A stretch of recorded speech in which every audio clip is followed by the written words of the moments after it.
한반도에 더 이상 전쟁은 없을 것이며 평화로운 땅에서 번영과 행복을 누리는 평화의 시대가 열리고 있음을 우리 두 사람이 함께 선언하였습니다.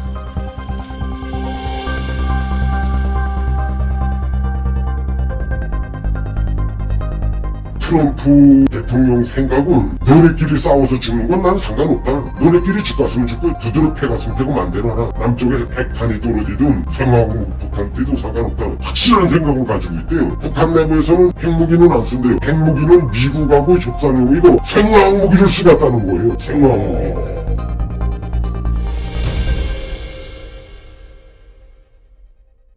지금 일본은 미국이나 일본은 여기 정부에서는 뭐 미국하고 정보 공유도 잘 된다, 일본하고도 정보 공유가 되고 있다. 거짓말이에요. 저는 이걸 확실하게 거짓말한다고, 정부가 거짓말한다고 보고 있어요. 왜?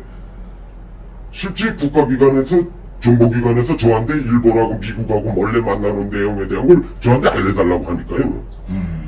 그거는 이거 안 준다는 소리 아니에요. 거짓말이라는 소리. 그렇지, 안 준다. 자기네 국가에서는 뭐 뉴스로 잘 준다 그러더만 안 주기 때문에 저보고 알려달라는 거 아니에요? 그분이 왔다 가면 바로 알려달라고 저한테 연락이 와요. 그거하고 일본 그분이 저한테 그랬어요. 미국은 여기 한국의 현 정부가 미국을 싫어하고 미국하고 하자는데 계속 엇박자를 놓고 북한 쪽으로 기울어지고 중국 쪽으로 기울어지니까 트럼프 대통령 생각은 너네끼리 싸워서 죽는 건 난 상관없다. 확실한 생각을 가지고 있대요. 너네끼리 죽갔으면 죽고 뭐 두드러 패갔으면 패고 맘대로 하라. 핵전쟁이 남쪽에 핵탄이 떨어지든 생화국 북한 뛰든 상관없다.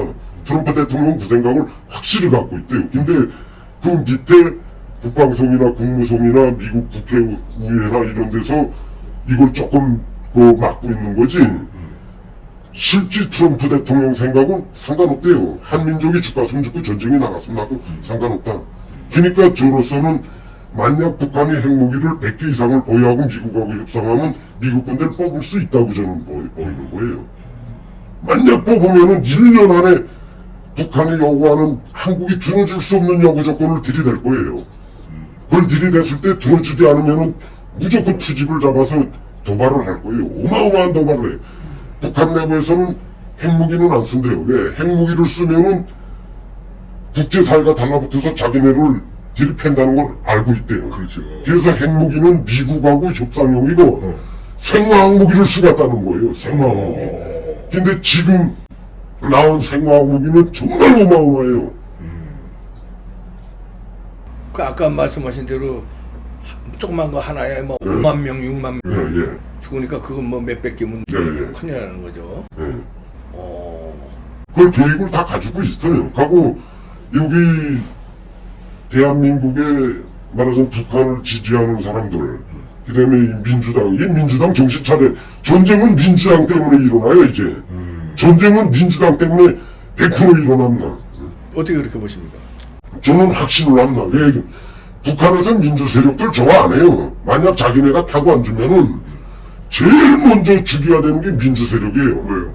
왜 그런가 하면 이 사람들은 내놓는 정책마다 재량을 걸고 반대를 하고 한 게 민주 세력들이에요. 1950년도 전쟁이 일어나서 북한으로 따라 들어간, 자발적으로 따라 들어간 한국의 인테리들이 많아요. 이 사람들이 북한에서 제일 오랫동안 놔두고 우려먹은 게 20년밖에 안 돼요. 나머지는 70년대 말까지 우려먹고 다 죽였어요. 없어요. 살려두질 않아요. 처음에만 조금 이렇게 활용해먹고. 네. 살려두질 않아요. 왜? 내놓는 정책마다 반대하는 게 민주 세력이니까. 하고 이 민주 세력들이 민주화를 만든다 하면서 말하자면 북한은 독재 정권 아니에요. 공산당에서 내리매기면 일사천리로 밑에까지 다 받아먹여야 되는데 이 민주 세력들은 가만 놔두면 그걸 받아먹질 않아요. 자기네한테 맞지 않으면 계속 반기를 들어요. 그렇기 때문에 이 사람들을 놔두질 않아요. 북한이 그걸 다 알고 있어요. 그런 전략을 다 짜고 있고. 야, 그러면 생화학 이게 이제 주한미군 철수용으로 핵은 이제 개발을 한 거고, 이제 미국하고 딜을 하기 위해서 실제로 한국을 공격할 거는 생화학 무기. 네. 그 이스칸데르도 그래서 지금 그래서 한 거잖아요. 그래서 포탄에다 해서 쏘갔다는 거란 말이에요. 근데 이전의 방사포는 요 구경이 작았어요. 뭐 그게 12간짜리가 있고 24간짜리가 있고 40간짜리가 있는데 그 40간짜리는 차에다 이렇게 올려놓고 12간짜리는 이렇게 끌고 다니는 것도 있어요. 자그마한 거. 근데 이거를 이제는 개량해서 구경을 넓히고 폭발력이 그게끔 이렇게 확장을 하는 그런 작업을 하고 있다. 이걸 끊임없이 진행하고 있단 말이에요. 그걸 최근에 이제 실험한 거고. 예. 아마 계속 쏠 거예요. 저는 이미 여기 정보기관에다 다 이야기를 했어요. 계속 쏠 거고 포기하지 않을 것이다. 하고 5대5대 있다는 걸 제가 이 사람들이 확인해달라 해서 확인까지 해줬어요. 거기 2개는 가짜고 나머지는 제가 알고 있는 그 한 장소에만 있는 게 대략적으로 60발이 거기 들어가 있어요. 그건 100% 핵탄두예요. 거기 플루토늄탄, 우라늄탄 갈라져 있어요. 다. 선생님이 아시는 저 예. 제공해주. 그건 미국도 알고 있고, 미국도 알고 있고. 예, 한국도 알고 있어요. 그 외에 다른 데는 또 있는데, 미국이 여전번에 그 회담할 때 보니까, 뭐, 3고대인지 4고대 더 있다기는 내 거보다 더 있어요. 하는 데가. 이젠 여기 민주당이 말하는 건 두두면 안 돼요. 민주당 사람들은 지금 정신이 나갔어요. 이 사람들, 대한민국 국민들 목숨 지켜주려고 하는 건데, 아니면은 자기네 때문에 전쟁이 나서 죽은 다음에 어떻게 변명을 하려고 했는데, 나 이 사람들 정신 나갔다고 해요. 없어져야 될 정치인이 있어요, 이 땅에. 박지원이, 그 다음에 이해찬이, 그 다음에 이미 물러났지만 한명숙이, 지금 최재성이, 이 사람들 이제는 없어져야 돼요. 이거 없어지지 않으면 대한민국 이제 큰일 나요. 왜 그분들 그 북한 문제 가지고 잘못된 생각을 가지고 있어서 그렇습니까? 그분들이 지금 여기 대한민국에 간첩이 이렇게 많은데 간첩들이 민주화의 간판을 다 뒤집어 썼어요. 이거 잡아내기가 엄청 쉽지가 않아요. 이제는 그 국정원이 간첩 잡던 거를 경찰청 대공수사국으로 넘겼대요. 거기 있는 한 분이 저를 찾아왔댔어요. 아니 왜 이렇게 많은 간첩들을 가만 놔두나. 그러니까 그걸 쉽게 잡아내기가 힘들다. 몽땅 민주화 간판을 뒤집어 썼으니까 그 뿌리가 민주화 간판을 쓴 게 너무 오래다 보니까 북한하고 연결될 그걸 추적해서 잡아내기가 쉽지가 않다는 거란 말이에요. 이미 남한 사회에서 기반을 다 잡아버렸어요. 네. 이게 간첩인지 10년 전에 간첩으로 나왔는데 여기서 직업도 가지고 있고 민주화 운동 투사가 돼버리고 뭐 이런 사람들이 많다는 거죠. 그거하고 저는 박근혜 대통령 탄핵된 게 이 대한민국 사람들이 이제 박정희 대통령의 고마움을 모르면 벌을 받게 돼 있어요. 벌을 틀림없이 받아요. 저는 북에서 태어나다 보니까 박정희 대통령에 대한 공부는 많지 못해요. 많지 못한데 내가 일반적으로 생각해 볼 때 박정희 대통령이 가난한 국가를 잘 살게 만들어 보겠다고 새마을 운동도 했고 독일의 간호사들 파견하겠고 그 간호사들 파견에 나가서 그 연설할 때 우는 것도 저 여기 와서 봤어요. 이렇게 가난한 나라를 그래도 어느 정도 먹고 살만하게 만들고 세계 경제 10위권 안에 올려놨는데 이제 와서 이걸 망가가고 국민들이 박정희 대통령 독재로 몰아가고 그만한 독재는 아무것도 아니에요. 이만큼 잘 사는 나라를 만들자면 그 어느 나라든 어느 정도 독재는 국민들이 인정을 해야 돼요. 그렇다고 박정희 대통령이 아무나 막 잡아 주겠어요? 북한처럼 가족체로 친척체로 다 멸살시켰어요? 박정희 대통령 고마움을 모르고 오늘날에 와서 특히 젊은 분들이 독재다 뭐이다 그런데 넘어가고 이 민주 세력들은 원래 집요해요.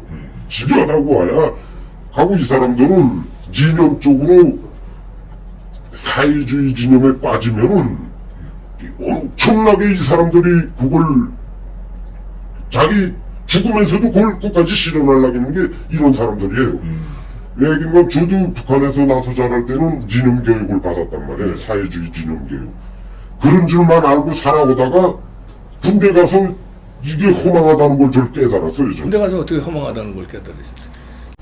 제가 군대 갔는데 토대가 나쁘니까 민경훈련소에서 훈련받고 민경에 안 보내는 거예요. 토대라는 건 이제 출신 네, 출신 선거. 그래서 민경을 못 가고 군대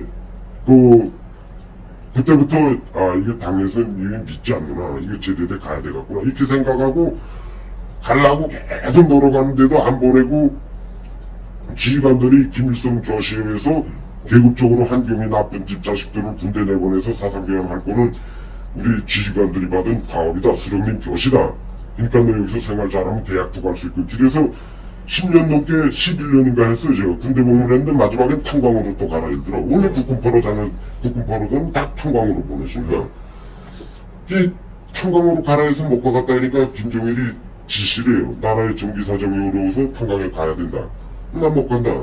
그 정기사정이 어렵고 그럼 김정일이 아들들, 장군님 아들들 보내라. 그럼 나도 가겠다. 일단 나 못 간다. 근데 왜 내가 10년 넘게 군대 복무하고 탄광 가서 또 죽으라나. 그러니까 반동이라 하면서 자바에서 제가 정치범 수용소에 3년을 들어갔단 말이에요. 정치범 수용소에 들어가서 운명이 바뀌었어요, 저는. 저는 거기 가서 남들처럼 깃도로 고생은 안 했어요. 편안한 자리에 들어갔으니까. 거기서 김일성, 김정일이 축군에 있는 사람들을 많이 접촉하게 됐어요. 접촉하게 됐고, 그 사람들을 알게 된 게, 저는 북한 사회를 많이 알게 됐고 배우게 됐고 각기각층을 거기서 저 다 만났댔어요. 정말 높은 사람들, 저는 상상도 못하는 사람들이에요. 그 사람들 도움으로 나와서 제가 나오니까 3년 정치범 수용소 나오니까 그때 저하고 같이 탄광에 어떤 동창생들이 다 죽었어요. 둘 남고 17명 중에 사고를 벌써 고세 3년서에. 사고라는 건 일부러 사고를 내서 죽. 아니죠. 그게 아니라 그건 아니고 그건 아니고. 유락하니까. 유락하니까. 그래서 제가 그래도 생활은 고난의 행군 때도 먹고 사는 거는 그렇게 고달프지가 않아서 안 오고 계속 있다가 중국에 몇 번 왔다 갔다 하면 여기 작은 아버지하고 연결이 돼서 오게 됐단 말이에요. 저는 북한에서 40년 넘게 살면서 17살에 군대 가서 28살에 제대되면서 정치범 수용소에 들어가서 이런 걸 겪어보다 보니까 북한 사회를 체계적으로 어느 정도는 공부는 많이 못해서도 알게 됐는데, 여기 와보니까 여기 사람들은 이 정신 상태가 대한민국은 이래도 발전됐고 사람들이 질 높은 교육도 받고 해서 교육이 어느 정도 뒷받침되고 세계적으로 나가다니기 자유로운 국가니까 나가다니면 많은 것도 벌고 있으니까 의식 수준이 상당히 높을 줄 알았는데, 생각외로 어리석은 사람들이, 전 여기 민주 세력들을 지지하는 사람들은 참 어리석다고 봐요. 이제 자기네 앞에 실지 북한이 타고 앉으면은 그때 당하면 후회하간데 모르간데 때늦은 후회를 하지 말고, 그나마 있든 없든, 자기가 가진 재산이 있든 없든, 전 여기 와서 재산도 없어요. 돈도 없어요. 이 나라를 목숨 바쳐 지키겠다는 건 오직 하나예요. 자유로운 거. 그 다음에 내가 뭔가 하면 할 수 있는 거. 이게 얼마나 좋은 거예요. 전 배운 건 많잖아요. 일본이나 이런 사람들을, 일본 사람들이나 이렇게 접촉하면서 쭉 북한 제가 일하는 분들하고 접촉하면서 이 대한민국이 전 시간이 얼마 남질 않았구나. 전 이런 생각이 들어서 국민들이 알라는 거예요. 국민들이 알고 전쟁은 민주당 때문에 일어난다. 저는 확신하고 있어요. 왜? 여전번에 제가 오늘 유튜브 보니까 신인균이 국방TV 보니까 미군의 아파치 헬기 대대가 훈련을 못해서 철수를 한대요. 그럼 아파치 대대라는 게 탱크 잡는 헬기로 알고 있는데, 그 헬기 대대 다 철수하면 북한 탱크가 2,000대 3,000대가 밀고 내려오면 헬기 잡는 탱크가 다 탱크 잡는 헬기 다 없어지면 뭘로 막을 거예요? 그리고 요즘에 계속 쏴대는 이스칸데르 방사포, 단거리 미사일 이런 게 다 생화학 무기 거기다 얹어가지고 쏠 가능성이 있고. 예, 저는 확실하게 그렇게 보고 있어요. 계속 쏠 겁니다. 계속 쏘고 이제 앞으로 아마 대륙간 탄도미사일 아마 미국 대통령 총선이 있기 전에까지 미국이 자기네가 의도하는 대로 확답을 안 주면은 대륙간 탄도미사일도 인공위성이라고 또 쏠걸요. 무조건 쏴요. 한반도에 더 이상 전쟁은 없을 것이며 평화로운 땅에서 번영과 행복을 누리는 평화의 시대가 열리고 있음을 우리 두 사람이 함께 선언하였습니다.